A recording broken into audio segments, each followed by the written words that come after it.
और वो जैसे ही दरवाज़ा खोलते हैं, उनके पैरों तले से ज़मीन ही खिसक जाती है। वो ऐसा कुछ देख लेते हैं कि वो कभी सपनों में भी नहीं सोच सकते थे। वो देखते हैं कि सुमित अपने बेड से 3 फीट हवा में लेटा हुआ है और तभी तो स्वागत है आप लोगों का एक और नई खौफनाक सी स्टोरी में, जो कि इतनी खौफनाक होने वाली है कि मैं बता नहीं सकता। तो जल्दी से ईयरफ़ोन लगा लीजिए और कहानी स्टार्ट करते हैं। ये कहानी है 2 दोस्तों की, सुमित और विशाल, जो कि शहर में जॉब किया करते थे और डेली अपने गाँव से आया जाया करते थे। अब ये दोनों जॉब से वापस से अपने जब गाँव जा रहे थे, तो इनको जाते-जाते थोड़ा लेट हो जाता है। तो ये शाम के टाइम मतलब कि रात हो जाती है इनको आने में और ये अपने गाँव के लिए निकल जाते हैं। अब ये दोनों बाइक से ट्रैवल कर रहे थे। ये दोनों बाइक से चलते जाते हैं, तो इनके गाँव जाने के 2 रास्ते थे। एक जो था, जो मेन रोड था, वो मतलब जंगल से घूम के जाता था और एक जो कच्चा रास्ता पगडंडी था, वो जो सीधा ही चला जाता था। तो इन दोनों का प्लान बनता है कि जंगल वाले रास्ते से चलना चाहिए। अब ये जैसे ही उस रास्ते पे जाते हैं, थोड़ी दूर बाद अचानक से इनकी गाड़ी की हेडलाइट बंद हो जाती है। अब जैसे ही हेडलाइट बंद होती है, तो पीछे बैठा सुमित अमन मतलब विशाल से बोलता है कि क्या हुआ है? यार पता नहीं, बाइक की हेडलाइट बंद हो गई ऑटोमेटिकली। तू मोबाइल की टॉर्च जला ले, अपन फिर बाद में देख लेंगे सुबह। तो विशाल जो है मतलब मोबाइल अपना निकाल के देता है सुमित को। सुमित टॉर्च जलाता है और ऐसे सामने हाथ करके पकड़े रहता है। अब जो विशाल है वो धीरे-धीरे उस टॉर्च की जो जितनी भी लाइट आ रही थी उससे बाइक को धीरे-धीरे चलाने लगता है। लेकिन थोड़ी ही आगे जाने के बाद में इनकी बाइक भी बंद पड़ जाती है। अब ये दोनों बड़े घबरा चुके थे, क्योंकि पहले लाइट ख़राब हुई, फिर बाइक ख़राब हुई, तब की बाइक की सर्विस अभी कुछ ही दिन पहले हुई थी। तो ये दोनों सोच में रहते हैं काफ़ी। लेकिन ख़ैर जो भी है, अब ये मैकेनिक थे पेशे से, तो ये अपनी बाइक को स्टैंड पे लगाते हैं और चेक करने लगते हैं। अब विशाल जो है बाइक को चेक कर रहा था और जो सुमित था वो टॉर्च लेकर रोशनी दिखा रहा था। लेकिन तभी सुमित को कुछ ऐसा फ़ील होता है जैसे उसके पीछे से कोई निकल के गया हो। अब जैसे ही सुमित पीछे देखता है, तभी वहाँ कोई नहीं होता है। थोड़ी देर में सुमित नोटिस करता है कि जंगल मतलब कि जिस रास्ते पे वो खड़े थे उससे कुछ 50 मीटर दूर जंगल में अंदर पेड़ों के पीछे से कोई तो भी एक लड़की है, जो कि सफ़ेद ड्रेस पहनी हुई है, मतलब सफ़ेद साड़ी पहनी हुई है और वो चलती जा रही है और उसके चलने से पायल की आवाज़ आ रही है। अब सुमित के हाथ काँपने लगते हैं, तो विशाल उससे पूछता है कि कैसे रोशनी दिखा रहा है भाई, मतलब कैसे टॉर्च दिखा रहा है? तुझे दिखाना नहीं आता क्या? सही से बताना। तो सुमित जवाब नहीं देता है, लेकिन उसके हाथ अब भी हिले जा रहे थे, तो रोशनी सही से मिल नहीं पा रही थी, तो विशाल काम नहीं कर पा रहा था बाइक में। अब विशाल परेशान होके उठता है कि क्या हो गया है तुझे? अब जैसे ही विशाल कर मतलब उससे ऐसा बोलता है, तो सुमित एक तरफ इशारा करता है अपने हाथ से। विशाल जैसे ही उधर देखता है, वो भी काँपने लगता है, क्योंकि वो लड़की धीरे-धीरे इनके पास आ रही थी। और जब विशाल थोड़ा गौर से देखता है उसकी तरफ, तो वो क्या देखता है? वो देखता है कि उसके चेहरे पर पूरे बाल आ रखे हैं और वो गर्दन झुकाए बस इनकी तरफ आती जा रही है। वो धीरे और विशाल जैसे ही उसके पैरों की तरफ देखता है, मानो उसकी आत्मा उसको शरीर से छूट निकल चुकी थी, क्योंकि उसके पैर उल्टे थे। अब उस टाइम तक विशाल पूरा घबरा चुका था, लेकिन वो हिम्मत बनाता है और सुमित से बोलता है कि भाई उसकी तरफ मत देख, अपना काम करता रहे और बोलना मत, कुछ भी हो जाए बस बोलना मत, आवाज़ मत निकालना अपने मुँह से। सुमित भी मतलब ऐसे ही अब नॉर्मल होने की कोशिश करता है और टॉर्च वगैरह बताता है। ये दोनों बाइक में काम करने लगते हैं, उसकी तरफ नहीं देखते हैं। तो वो धीरे इनके पास आती है और इनके पीछे से निकल जाती है। और वो चुपचाप निकल जाती है, ना इनसे कुछ बोलती है, ना ये उससे कुछ बोलते हैं। लेकिन इनसे कुछ 100 मीटर दूर पीछे निकलने के बाद में वो अचानक से बहुत ज़ोर से चीखती है। वो जैसे ही चीखती है, इतना बुरा चीखती है कि इन दोनों को हाथ मतलब कानों पे हाथ लगाना पड़ता है। अब ये दोनों उस चीख को सुनते हैं, काफ़ी ज़ोर से घबरा जाते हैं और ये बाइक को वहीं पे छोड़ के भागने लगते हैं बस। अब ये भागने लगते हैं, दोनों भागते हैं अपने गाँव की तरफ। विशाल है जो आगे चल रहा था और सुमित जो है उससे थोड़ा-सा पीछे भाग रहा था। तो अचानक से विशाल उससे बोलता है कि भाई भाग, जितना भी जल्दी हो सकता है बस भाग यहाँ से निकल। सुमित उसके जो पीछे चल रहा था वो अचानक से वहीं पे बैठ के रोने लगता है। अब वो रोता है, काफ़ी ज़ोर-ज़ोर से चीखें मार-मार के रोने लगता है। विशाल घबरा जाता है उसको देख। विशाल उसको जैसे-तैसे उठाता है और भागने लगता है। तभी जो इनका गाँव होता है उसका बॉर्डर आ जाता है और वो लड़की जो कि उन्हें जंगल में मिली थी, वो वहीं पे बॉर्डर पे खड़ी थी और इसे टेढ़ी गर्दन कर बस इनको देखे जा रही थी। अब तक इन दोनों की जान सूख चुकी थी, क्योंकि अब इनको गाँव पे भी जाना है, लेकिन वो वहाँ पे खड़ी है तो कैसे जाएँगे? क्योंकि इनको पता था कि ये कोई इंसान तो है नहीं। खैर विशाल जैसे हिम्मत करता है और उसको उठाता है और वापस से बोलता है कि भाई जितना भी स्पीड से हो सकता है बस भागना, उसकी तरफ मत देखना, कुछ भी हो जाए चाहे। अब ये दौड़ लगाते हैं, वापस से स्टार्ट करते हैं दौड़ना और ये अपने गाँव के बॉर्डर को दौड़ते क्रॉस कर देते हैं। वो वहीं पे खड़ी थी, कुछ नहीं कर रही थी। लेकिन सुमित सुमित जब दौड़ रहा था तो वो उसको ही देख रहा था। वो देख रहा था, एक हवा का झोंका आता है और उस लड़की के चेहरे पे जो बाल थे वो हट जाते हैं और उसका जो खौफनाक चेहरा सुमित ने देखा था, वो मतलब उसकी जान निकालने के लिए काफ़ी था, क्योंकि इतना खतरनाक चेहरा उसने अपनी लाइफ में नहीं देखा था।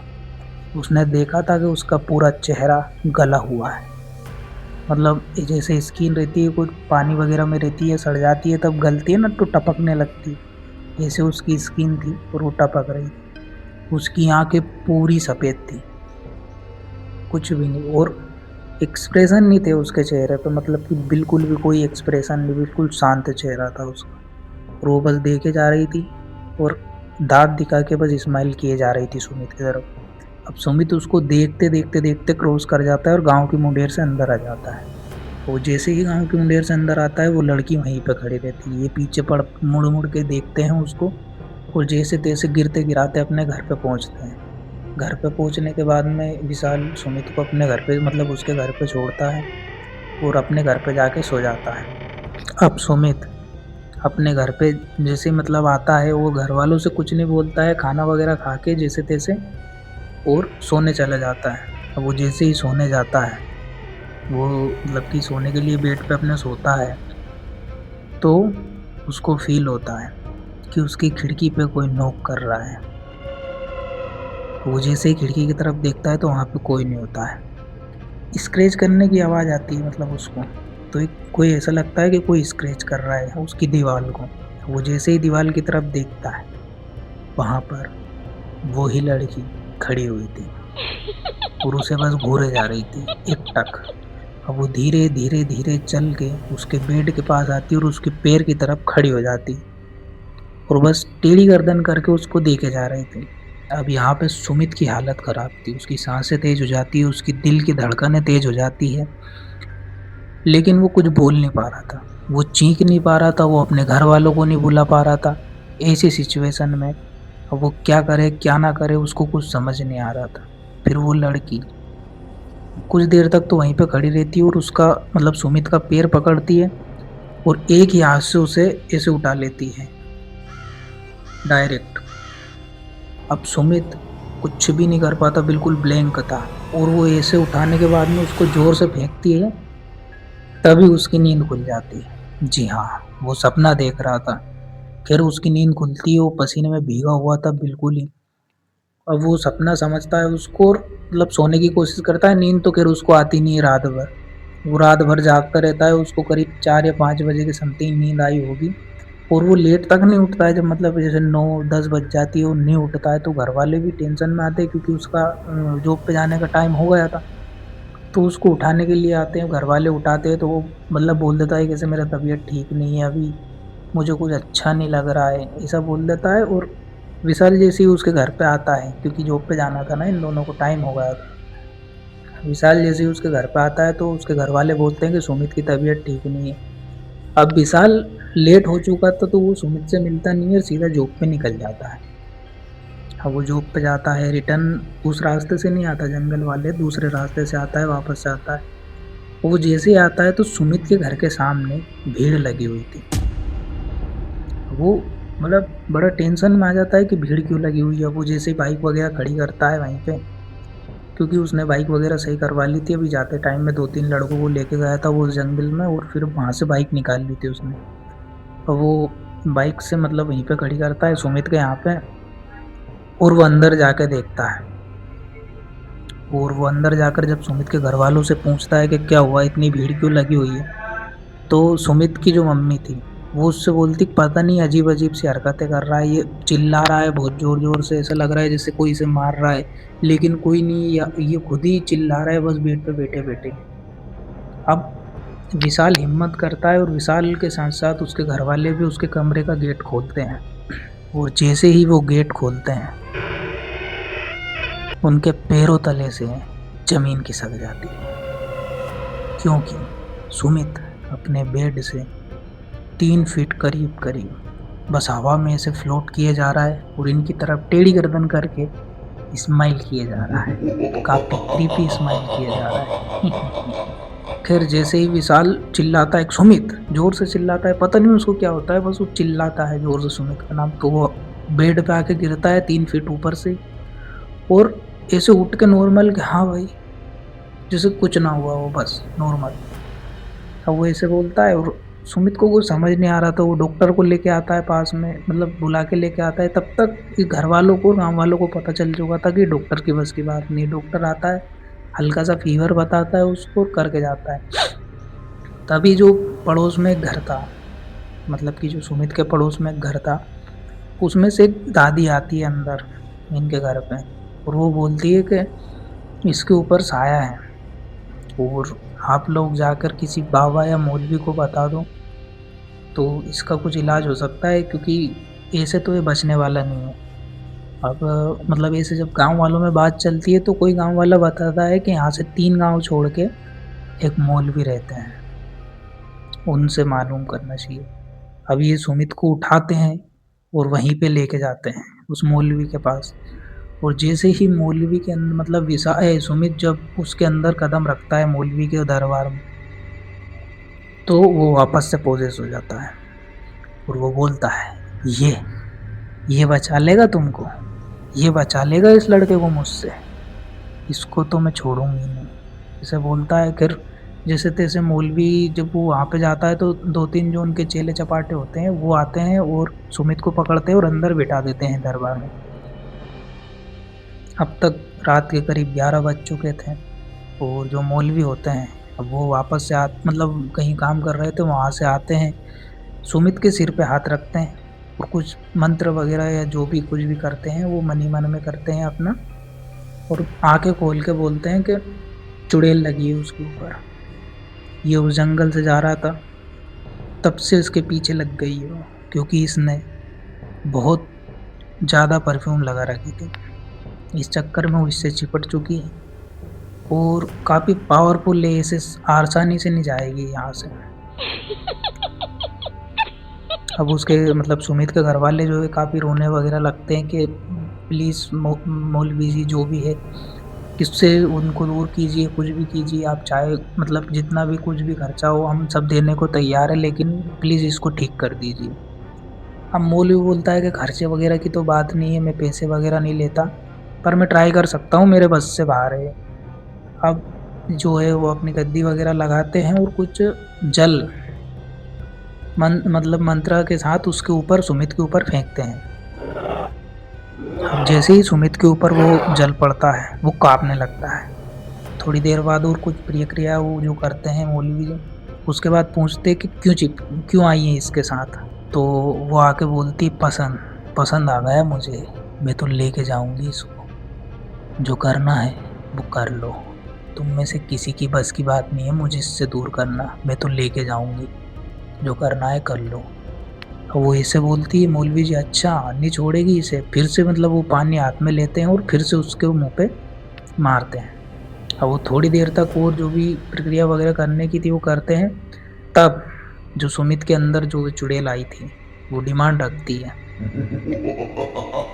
कि मुझे तो ये चाहिए, तुमसे जितना बने जितना कर लो वो कर लो, लेकिन मैं इसको छोड़ूंगी नहीं, मैं इसको लेके ही जाऊंगी। मतलब कि करीब 2.5 या 3 घंटे तक वो जो भी रिचुअल वगैरह करने का था उन्होंने किया, उसके बाद भी वो मानती नहीं है।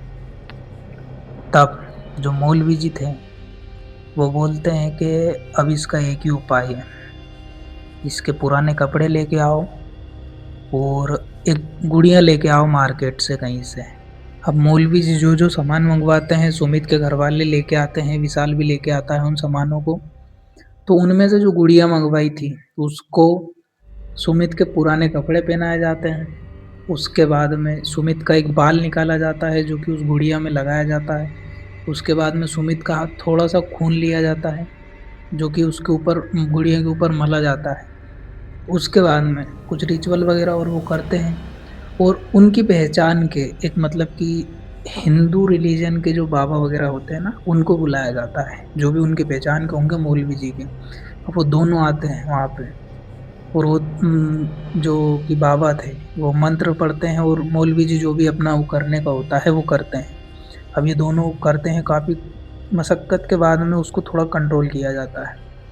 तो वो जैसे ही कंट्रोल होती है तो उससे बोलते हैं कि ठीक है तुझे लड़का दे दिया जाएगा, लेकिन आज के बाद तू इस गांव में से किसी को भी मतलब पकड़ेगी नहीं और अपने जहाँ पे भी तू रहती है वहीं पे रहेगी और किसी को परेशान नहीं करेगी। वो इसे मंजूरी ले लेती हैं और जिसके बाद में जो गुड़िया थी उसको उसको दिया जाता है, उस मतलब उस सुमित को दिया जाता है। वो बोलते हैं कि ठीक है ये रहा सुमित, इसको तू लेके जा। और वो जैसे ही उस गुड़िया को स्मेल वगैरह करती है वो तो वो सुमित की बॉडी को छोड़कर पता नहीं कैसे, मतलब कि शायद उसे भ्रम में डाला गया था या कुछ भी किया गया था इन दोनों ने मिलके, वो सुमित की बॉडी मतलब जिस बॉडी में वो थी उसको छोड़कर उस गुड़िया में आ जाती है।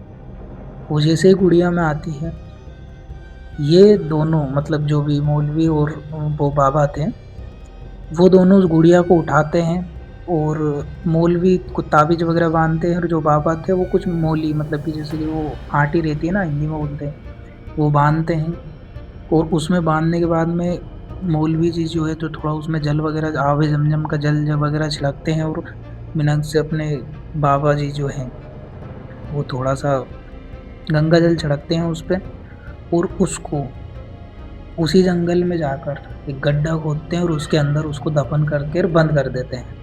उसके बाद में वो वापस से आते हैं, सुमित के कुछ धागे वगैरह बांधे जाते हैं, कुछ ताबीज वगैरह बांधे जाते हैं और सुमित से खास करके सुमित से बोला जाता है कि आज के बाद तू उस रास्ते पे नहीं जाएगा, रास्ता तो छोड़ तू उस जंगल में नहीं जाएगा, क्योंकि अगर तू उस जंगल में गया तो उसको समझने में 1 मिनट नहीं लगेगा कि उसके साथ क्या हुआ है। वो तुझे तुरंत मार देगी, बिना सोचे समझे मार देगी तुझे वो। तो तुझे उस रास्ते पे कभी नहीं जाना है। खैर यहाँ से तो सुमित ठीक हो चुका था, लेकिन क्या सच में ठीक हुआ ये आगे जानने को मिलेगा आपको किसी और स्टोरी में। अगर आपको इसका पार्ट 2 चाहिए तो मुझे ज़रूर कमेंट करके बताना। और अभी के लिए सिर्फ इतना ही। अगर स्टोरी ज़रा सी भी पसंद आई तो लाइक ज़रूर करना, एक प्यारा सा कमेंट करना और चैनल को सब्सक्राइब करना तो बिल्कुल मत भूलना। बाय।